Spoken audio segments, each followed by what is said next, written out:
روژا جیهانیا جنان لدهوک به چدین بزاو چالاکین جدا جدا هات ساخرن. جبو و روژه بروژک پیروز دزانن جنان قصتابان قاخینه کرو خیم بخشی جبو برینداران داکو آزادی وان بپارزن برانبر هرشن دولت اسلامی لعراق و شام داعش. ام همی زانین او کودانت نوکا امتداد جین افراد جی گلک ضررمنده و دوید ام هاری کار بینت ناف جواکی دا و دگل پیش مرگت خو ام جی هن وکید بینن خوین بخشین سرانسری کردستانی همیه بزاوک زوریا گرنگ ما ساخ کریه او جی خوین بخشینه بو پیش مرگه چونکه کودانت افرو کدایت نخوش دو پیش مرگه ما السنگرت شری برافانیش ولاتی مدکن امجی پشتوان دی پیشمرگی بخوین بخشینه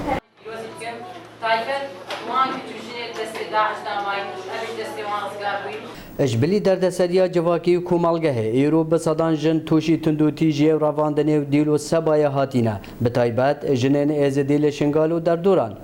کچک دجیه 14 سالیه دا جدستن دولت اسلامی داعش رزگار بویه که نویا ننوه بزانین نجی سروچاونوه به ناس کرن.